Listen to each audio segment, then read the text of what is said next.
2024년 1월 21일 주일 예배를 하나님께 드리겠습니다. 함께 기도하시겠습니다. 하나님, 또 이렇게 주일을 맞습니다. 하나님께서 이 주일을 통해서 하나님의 말씀이 선포되게 하심을 감사합니다. 이 말씀을 통하여서 하나님을 더욱 알아가며 하나님 천국이 되어가는 우리 성도들 다 되어질 수 있도록 축복해 주옵소서. 예수님 이름으로 기도드립니다. 아멘. 오늘은 좁은 문, 좁은 길이란 제목으로 마태복음 7장 7절부터 14절 말씀을 통해서 말씀을 한번 보도록 하겠습니다. 함께 봉독하겠습니다. 구하라 주실 것이요 찾으라 그리하면 찾아낼 것이요 문을 두드리라 그리하면 너희에게 열릴 것이니 구하는 이마다 받을 것이요 찾는 이는 찾아낼 것이며 두드리는 이에게 열릴 것이니라. 너희 중에 누가 아들이 떡을 달라 하는데 돌을 주며 생선을 달라 하는데 뱀을 줄 사람이 있느냐. 너희가 악한 자라도 좋은 것으로 자식에게 줄 알거든. 하물며 하늘에 계신 너희 아버지께서 구하는 자에게 좋은 것으로 주시지 않겠느냐. 그러므로 무엇이든지 남에게 대접하고자 하는 대로 너희도 남을 대접하라. 이것이 율법이요 선지자니라. 좁은 문으로 들어가라. 멸망으로 인도하는 문은 크고 그 길이 넓어 그리로 들어가는 자가 많고 생명으로 인도하는 문은 좁고 길이 협착하여 찾는 자가 적음이라. 아멘.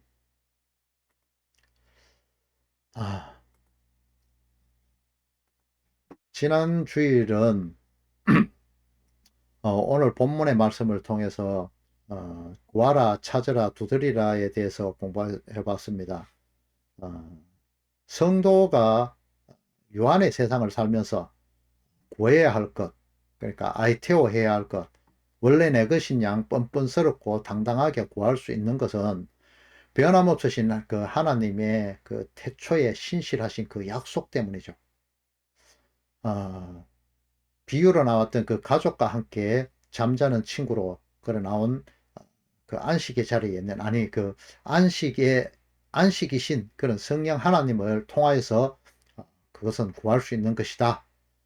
그리스도 메시아이신 예수, 그 떡을 달라, 떡에 대해서 알게 해달라. 그 기도는 성도가 꼭 해야 하고 당당하게 할 수 있는 그런 기도인 것입니다. 그를 통해서 사람이 떡으로만 사는 것이 아니라 하나님의 입으로부터 나오는 그 말씀하신 그리스도가 되신 예수를 알기 위해서 그 문, 양의 문이신 예수님을 두드려야 한다. 그루어야 한다. 그 길을 구하고 찾고 두드리기 위해서는 두드리기 위하여 주시는 그 아들로 여김을 입은 그 성도가 반드시 구하여야 할 것은 바로 영원 전부터 선물로 준비한 그런 성령 하나님을 통해 이 모든 것, 그 구속사역의 핵심이신 메시아 예수님을 깨닫게 해준다. 이것에 대한 약속이죠. 그래서 이미 그 마태복음 6장을 통해서 우리가 배워왔던 그 말씀을 하시면서 땅에 속한 땅에 그 속한 것으로 쌓아둔 보물, 율법에 매이지 말고 하늘이신 은혜이신 그리스도에게 속하여 연합되어 하늘 천국이 되어라. 그래야 너희가 천국이 되고 말씀 안에서 예수 그리스도 안에서 든든히 설 것이다. 그 하늘이 되기 위하여 너희가 구해야 할 것은 깨닫게 되는 길로 태초 이전부터 선물로 준비하신 성령 하나님을 구해야 하고, 그것은 이미 너희에게 있어야 할 것인 줄 아시는 미리 선물로 준비하신 하나님께서 삼위의 하나님의 하나 되신 것 같이 그 성도가 하나님의 나라가 되고 그 의가 되는 그리스도와 연합되게 되는 그 길을 찾기를 알기를 그렇게 뻔뻔스럽게 당연하게 내 것인 양 구해라. 이렇게 말씀하시는 것이죠. 오늘은 그 두드려야 할 것이 무엇인가, 그 두드려야 하는 그 양의 문의 실체가 무엇인가, 또 그와 이어지는 좁은 문이 무엇인가, 이것에 대해서 한번 알아보도록 하겠습니다. 오늘 말씀 9절 10절에는 구해야 할 것이 떡이요 생선이라고 말합니다. 그러면 성도가 구해야 할 떡에는 그 어떤 것이 있을까? 그것에 대해서 한번 보도록 하겠습니다. 출애굽기 25장 30절을 보면요. 상위에 진설병을 두어 항상 내 앞에 있게 할지니라 이렇게 나오거든요. 마가복음 2장 26절에서 28절 말씀을 보면요. 그가 베아달 대제사장 때에 하나님의 전에 들어가서 제사장 외에 먹어서는 안 되는 진설병을 먹고 함께 한 자에게도 주지 아니하였느냐. 또 이르시되 안식일이 사람을 위하여 있는 것이요 사람이 안식일을 위하여 있는 것이 아니니 이러므로 인자는 안식일의 주인이니라. 자, 하나님의 성전, 성소에는 늘 떡상 위에 12개의 진설병이 놓여 있었습니다. 진설병은 이 진설병을 얹는 그 떡상 위에 놓였죠. 그 떡상은요,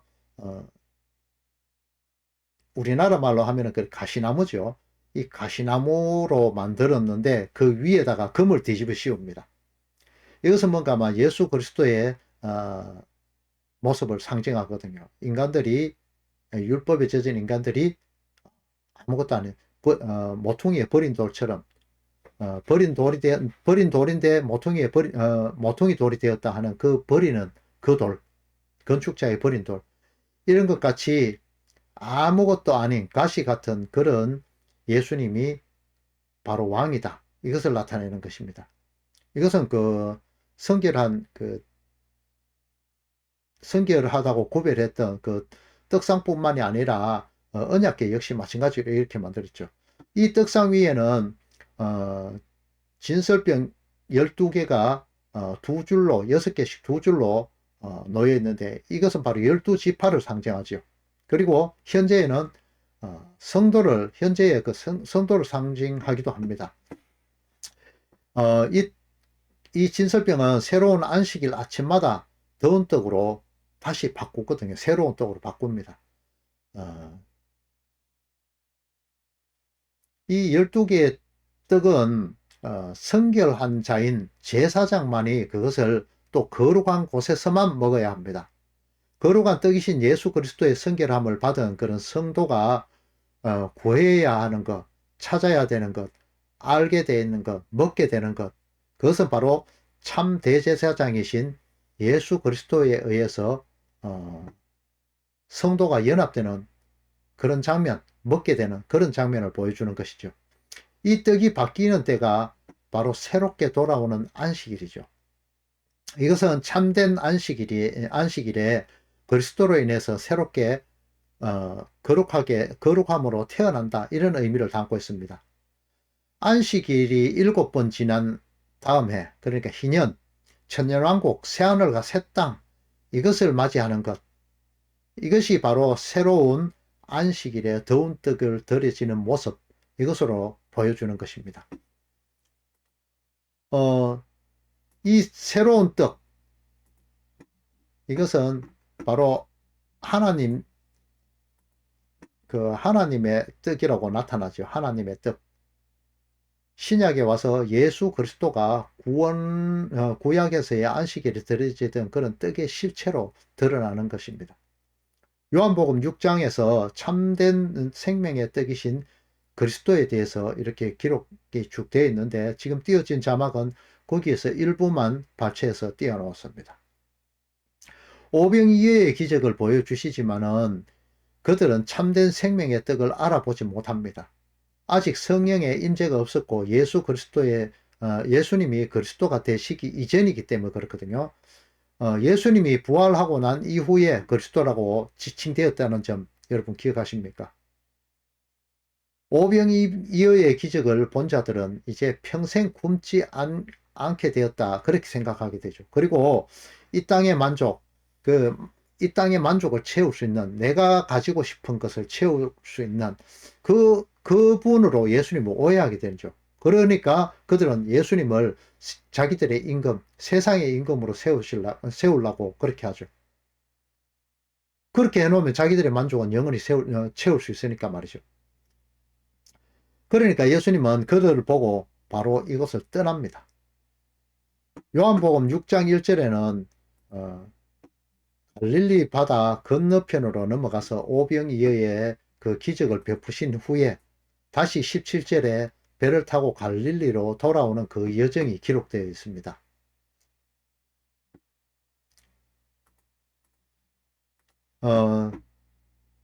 요한복음 6장 4장 3절에 보면은요.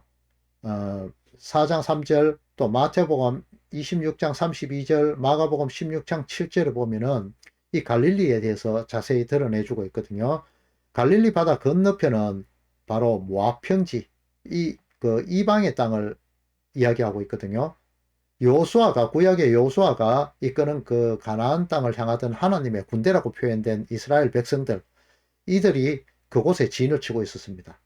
가나안 땅으로 들어갈 준비를 하던 장소이죠.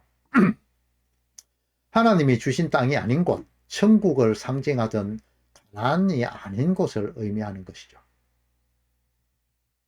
그리고 다시 돌아가는 갈릴리, 바로 예수님이 그토록 제자들과 많이 거니셨던 곳, 그곳을 의미합니다. 천국의 예표죠. 병행 구절인 그 마태복음 14장 22절 이하를 보시면은 이 여정에서 예수님은 제자들에게 배로 돌아가는데요. 갈릴리로 그 전에 제자들을 먼저 갈릴리로 돌아가라 이렇게 하시고 예수님은 혼자 남아서 기도하시다가 바다 위를 걸어서 제자들이 있는 그곳으로 가시게 됩니다. 근데요, 이 민물인 갈릴리 호수를 굳이 바다라고 이렇게 기록을 하고 있거든요. 왜 바다라고 했느냐? 이것은 성경에서 바다라고 하는 것은 죄악된 세상, 거짓된 세상 이것을 의미하고 있습니다. 자, 요한복음 6장 16절에서 21절 말씀을 한번 보도록 하겠습니다.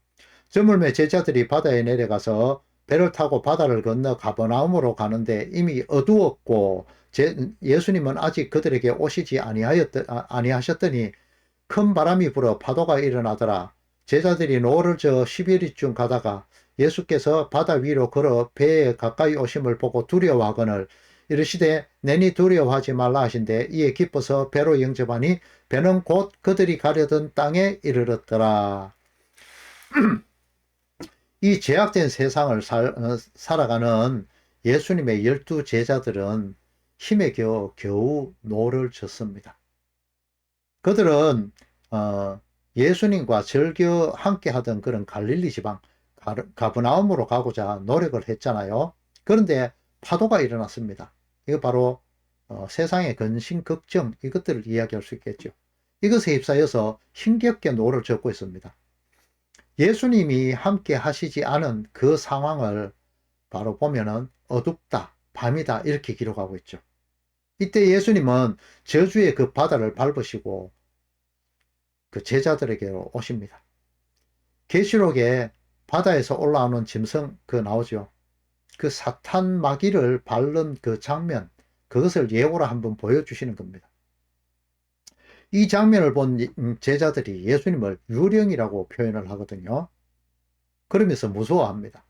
아직 예수님을 그리스도로 영접하지 못한 그런 제자들의 모습, 또 현재 성도들의 모습인 것이죠. 유대인들이 보면은 예수님의 그 말을 하죠. 바알세불을 힘입어 귀신을 쫓아낸다고. 이 장면과 오버랩되지 않습니까? 이제 예수님의 제자들이 예수님을 그리스도로 인식하게 되고 믿게 되자 예수님이 배에 그들과 함께 있게 됩니다. 21절 말씀처럼 기뻐서 영접하니 배가 가려던 갈릴리 땅에 곧 도착했다 이렇게 기록하고 있죠. 생명의 떡이신 예수님을 영접한 제자들을 예수님과 한 배에 타게 되는 겁니다. 바로 그리스도와 연합하는 것을 의미하죠. 그렇게 되자 바로 예수님이 늘 계시던 곳, 제자들과 함께 계시던 그 갈릴리 땅, 그곳에 바로 도착했다고 그렇게 기도하고 있습니다. 실제로 바로 도착될 수는 없죠, 상황적으로. 뭐 축지법을 쓰는 것도 아니고요. 사도 요한이 이것을 기록한 의도를 한번 보셔야 됩니다. 예수님을 하늘로서 내려오신 생명의 떡으로 알고 먹게 되면, 동행하게 되면, 연합하게 되면 그 상태가 바로 천국이다, 천국으로 인도되었다, 이것을 의미하는 것이거든요. 이 떡, 예수님을 알게 해달라는 그 돌을, 예수님을 달라고 하는데 이 돌을 주겠느냐, 이것이 오늘 오늘 본문의 말씀 아닙니까? 그런데요, 이 본문처럼 이 본문에 이 돌이 무엇을 의미하는가를 알아야 또 예수님에 대해서 해석을 해볼 수가 있습니다.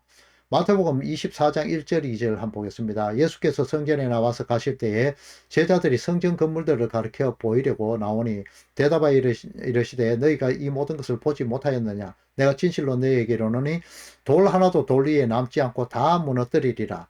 요한복음 2장 19절입니다. 예수께서 대답하여 이르시되 너희가 이 성전을 헐라 내가 사흘 동안에 일으키리라. 자, 예수님은 바로 돌로 지은 성전, 구약 그 율법적이던 성전, 그것을 말씀하고 있습니다. 내가 생명의 떡으로 와서 생명의 성전으로 설 텐데 이것을 구해야지 다시 율법으로 돌아가려고 하느냐? 그것은 무너져야 된다. 없어져야 된다. 이것을 예수님이 말씀하고 있거든요.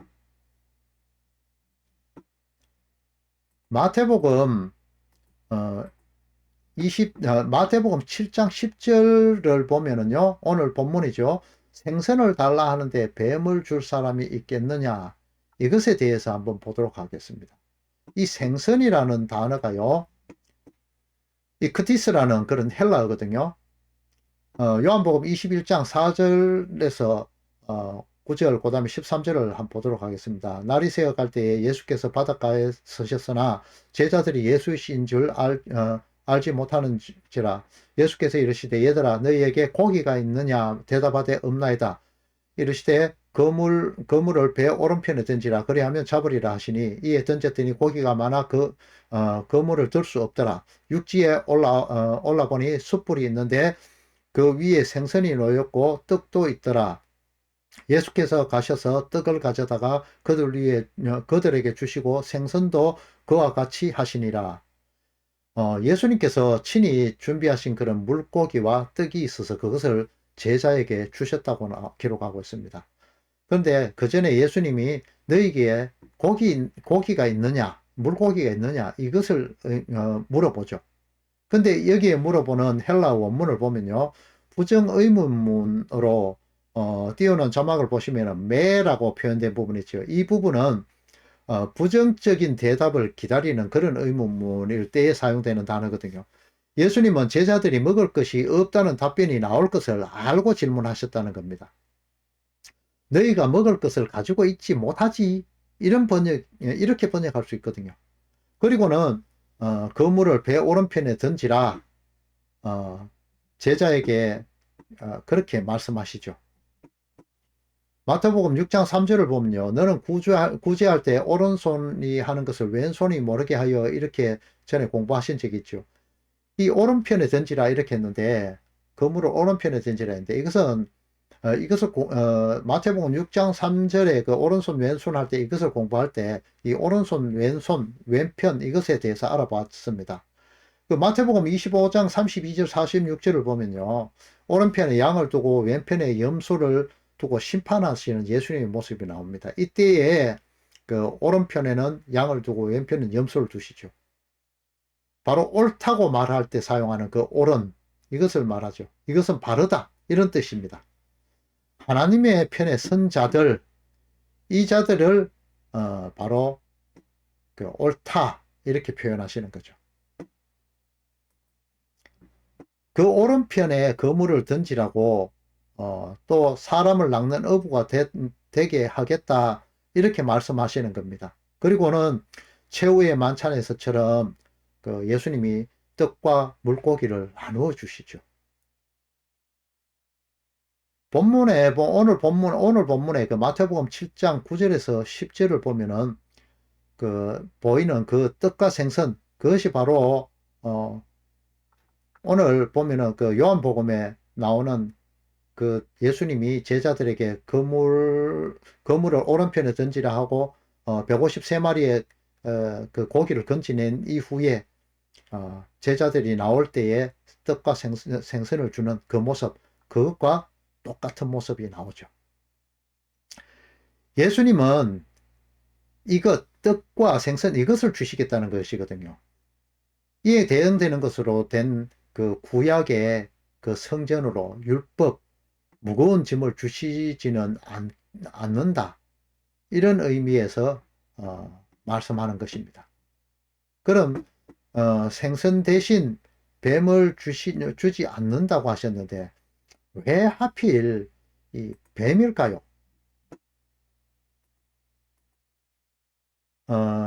그 뱀은 헬라어로 오피스 이렇게 하는데요. 그 구약에서 히브리어로는 나시라고 그렇게 에덴 동산에서 나오는 그 뱀, 그 나시라고 그렇게 번역을 하고 있거든요. 사람들은 뱀에 대해서 항상 양면적인 입장을 취해왔습니다. 옛날부터요. 고대 사람들이. 한편으로 뱀은 생명을 위태롭게 하기도 하고 교활하기도 하고 험악한 그런 짐승, 교활한 자, 뭐 교활한 사람, 그리고 악마로 간주되기도 했습니다. 다른 한편으로 뱀은 땅과 지하의 물들에 가까이 있기 때문에 지하의 신들 또 생명을 부여해주는 새롭게 해주는 그런 그들의 권능과 결부되어 있기도 했습니다. 또한 뱀은 치료해주는 신들의 상징이기도 합니다. 현재 보면은 그 병원에 가보면은 그 노뱀의 모습 그것이 걸려 있거든요. 이 노뱀을 쳐다보는 자는 산다 뭐 이런 의미인데 병원에서 그렇게 병든 자들을 살리겠다 뭐 이런 의미이기도 하겠죠. 이렇게 이렇게 해서 뱀은 그 생명을 부여하며 동시에 생명을 걷어가는 그런 땅 그 자체의 상징이 되었습니다. 이렇게 하늘과 대조되는 땅을 상징하는 뱀, 이것은 하나님과 대적하는 사탄을 상징하기도 합니다. 이렇게 예수님이 주시는 그 생선 대신에 땅의 것인 뱀을 주시지는 않는다. 이것을 이야기하는 거거든요. 율법주의자들의 모습처럼 율법에 무거운 짐을 주시지 않고 떡과 그와 함께 먹을 수 있는 그 생선, 예수님, 하늘로서부터 내려오는 그 생명의 떡을 주시겠다. 그런 말씀입니다. 그래서 구하는 자에게 예수님을 깨달을 수 있는 그 예수님에 대해서 말씀하시는 태초 이전부터 약속하시는 생명의 성령 하나님을 주시겠다고 11절을 통해서 말씀하시는 겁니다. 이제 마태복음 7장 12절 이하의 그 본문에 대해서 한번 살펴보도록 하겠습니다. 12절 말씀은 뜬금없이 구하라 찾으라 문을 두드리라 이 다음에 자리 잡고 나옵니다. 이 연결이 잘 안 되시죠? 12절의 마지막 부분을 보면은 이것은 율법이요 선지자다라고 이렇게 기록하거든요. 자, 근데 여기서 그 율법과 선지자라고 하는 그 부분들이 다시 한번 또 나오는 부분들이 또 있습니다. 마태복음 22장 37절에서 40절을 보면은 온 율법과 선지자의 강령이라고 기록하는 이것이 나오는데요. 이것은 바로 하나님 사랑과 이웃 사랑에 대해서 말씀하고 있죠. 대접하라 라고 하는 그 헬라어는 포이에오라는 단어로서 창조주 하나님의 그 사역과 예수 그리스도의 구원의 사역을 묘사하는 데 사용된 그런 단어입니다. 또한 하나님에 대한 인간의 그 행위를 묘사하기도 합니다.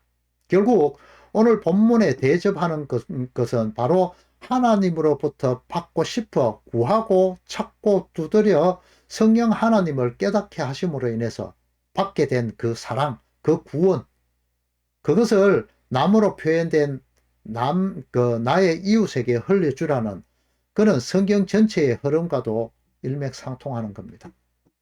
그리고 그 구절에 이어 나오는 구원의 문에 대한 기록이 있습니다. 그 길은요, 두 가지로 대조되어서 나타나고 있습니다. 넓은 문, 좁은 문. 이렇게 나오죠. 그곳을 가는 사람은 삶의 방식과 마음에 따라서 그곳은 넓은 문도 될 수도 있지만 좁은 문도 될 수도 있습니다. 어떤 말이냐? 한번 보도록 하겠습니다.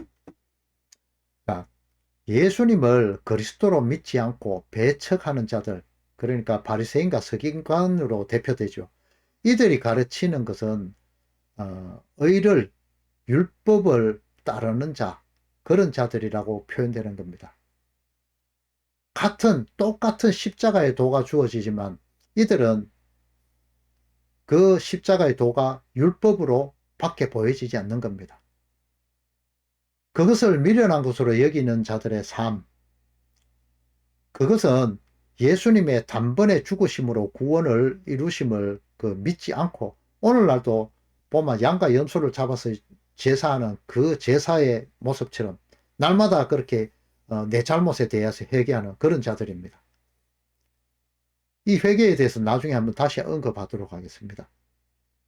이웃 사랑을 자의적으로 해석해서 필요에 따라서 남들이 보아주고 또 칭찬하는 그곳에서만 하는 그런 율법적 행위, 이웃을 사랑하는 그런 모습들, 그런 자들이 바로 율법주의자지요. 바로 좁은 길을 가는 것입니다. 이제 넓은 길을 가는 것이죠. 이들이 가는 것이 바로 넓은 문, 넓은 길입니다. 시온에 놓인 것, 예루살렘, 시온이라는 것은 예루살렘을 의미하죠. 이 예루살렘에 놓인 것이 바로 걸림돌과 그치는 바위, 바로 예수 그리스도를 말합니다. 행위율법을 말하는 것이 아니죠. 같은 길을 가면서도 자신의 행위에 의한 구원이 있다고 믿는 그런 율법주의자들은 걸림돌과 거치는 바위로 오시는 예수님을 알아보지 못하니까 그 길을 넓게 가게 되는 것이죠. 그들에게 걸림돌과 거치는 바위는 예수 그리스도로 여기지지 않기 때문에 그렇습니다. 오히려 그 돌은 율법의 상징인 성전, 그 돌로 여기지는 겁니다. 이 유한의 세상에서 먹음직한, 그러니까 먹음직하다고 나오는 창세기에 나오는 그 먹음직도 하고 그 먹음직한, 그러니까 육신의 정욕, 하나님의 것이 아닌 것을, 악한 말을 먹는 것, 그것과 또 보암직한 것, 또 땅의 안목의 정욕, 이 땅의 정욕, 이 땅의 안목의 정욕을 이야기하죠. 보암직한 것. 지극히 거룩한 산 위에서 보여지는 천하만국의 영광, 예수님에게 보여지는 그 영광, 그것과 또 지혜롭게 할 만큼 탐스럽게 보이는 것, 바로 이 생의 자랑을 말하죠. 예수님에게 성전에게 뛰어내리면 천사들이 발을 받쳐줄 것이다 하는 것, 그것, 스스로의 노력으로 하나님의 아들임을 증명하는 그 삶을 살아라는 거죠. 그를 통해서 남들이 알아줄 것이다. 바로 이런 것들이 걸림돌과 거치는 바위로, 그 율법으로 예수 그리스도가 바로 성도의 삶에게 주어지게 되는 것이죠. 바로 그 길은 협착합니다. 예수 그리스도를 아는 자들은 성령 하나님의 인도하심을 따라 죄에 대해서, 의에 대해서, 심판에 대해서 알게 되므로 삶을 함부로 살지 못하게 됩니다. 하나님의 것이 아닌 것을 쫓아가지 않게 되죠. 오직 율법과 선지자들을 통해서 말씀하여 오신 것이 바로 그 율법의 무거운 짐이 아니고 이웃 사랑을 하게 되고 또 그를 통해서 하나님을 사랑하는 방법을 배워가는 그 길은 바로 예수님을 통하여야 하며 그 길이 구원의 길임을 깨닫게 되는 그 삶을 살게 된다는 것입니다. 자, 보면은 협착하다는 단어가 나왔죠. 이 협착하다는 단어는 들리보라는 헬라어인데요. 이것은 짓누르다, 압착하다, 압착하여 짜내다, 괴롭히다, 억압하다 이런 뜻을 가지는 단어인데요. 사람의 본성은요, 보면은 내가 무엇을 행해서 그 어떤 목적을 이루어냈을 때 희열을 느끼고 보람을 느끼게 되죠. 남이 주면은 그것은 그냥 가치 없는 것, 공짜로 주면은 무의미한 것으로 여기고 말죠. 바른 유다 역시 자기 행위가 잘못된 것을 알았지만 돌아가서 다른 제자들에게 보이는 그 쪽팔림을 면할 수 없기 때문에 자기 스스로 자기 책임을 진다. 이런 의미로 자살을 선택했죠. 이 쪽팔린다는 말은요, 나쁜 말 아닙니다. 한쪽, 두 쪽, 이렇게 하죠. 한 면, 두 면, 책을 볼 때요. 그쪽 얼굴, 그것을 이야기합니다. 그 쪽 팔린다, 얼굴 팔린다, 그런 것이죠. 부끄럽다, 이런 의미입니다. 자, 예수님은요, 구원의 길을 성도에게 그저 선물로 주셨습니다. 하나님은요. 감히 갚을 엄두가 날 수 없는 너무 엄청난 큰 가치가 있기 때문에 바로 선물이라는 것입니다. 오직 예수님께서 성도의 삶에 값없이 거저 주신 은혜, 그것에 참된 가치, 숨겨진 보아임을 깨닫게 되는 삶을 살아야 되는 것이 바로 성도의 삶입니다. 그것이 그저 주었기 때문에 자존심 상한다, 뭐 쪽팔린다 이런 말을 하지 않는 삶, 그러한 것들에서 벗어나야 하는 삶이 바로 성도의 삶이지요. 남들이 가지 않는 좁은 문, 좁은 길이 바로 이런 길들입니다. 예수님은 네가 알게 된 이 길을 남에게 전해라, 대접해라, 바로 이런 말을 하고 있는 것이 바로 오늘 본문의 말씀입니다. 자, 오늘 결론적으로 결론에 해당하는 말씀 히브리서 9장 8절부터 15절 말씀을 읽으면서 오늘 말씀을 마치도록 하겠습니다. 히브리서 9장 8절부터입니다. 성령이 이로써 보내신 것은 첫 장막이 서 있을 동안에는 성소에 들어가는 길이 아직 나타나지 아니한 것이라. 예수님이 안 나타났다는 겁니다. 이 장막은 현재까지의 비유니 이에 따라 드리는 예물과 제사는 섬기는 자들을 그 양심상 온전하게 할 수 없나니, 이런 것은 먹고 마시는 것과 여러 가지 씻는 것과 함께 육체의 예법일 뿐이며 개혁할 때까지 맡겨둔 것이니라. 자, 개혁할 때까지는 예수님이 그리스도로 오실 것을 의미합니다. 그리스도께서 장래의 좋은 일의 제사장으로 오사 손으로 짓지 아니한 것, 곧 이 창조에 속하지 아니한 더 크고 온전한 장막으로 말미암아 염소와 송아지의 피로 하지 아니하고 오직 자기의 피로 영원한 속죄를 이루사 단번에 성소로 들어가셨느니라. 염소와 황소의 피와 및 암송아지의 죄를 부정한 자에게 뿌려 그 육체를 정결하게 하여 거룩하게 하거든. 하물며 영원하신 성령으로 말미암아 흠없는 자기를 하나님께 드린 그리스도의 피가 어찌 너희의 양심을 죽은 행실에서 깨끗하게 하고 살아계신 하나님을 섬기게 하지 못하겠느냐. 이로 말미암아 그는 새 언약의 중보자시니 이는 첫 언약 때에 범한 죄에서 속량하려고 죽어서 부르심을 입은 자로 하여금 영원한 기업의 약속을 얻게 하려 하심이라. 죽도록 예배 마치도록 하겠습니다.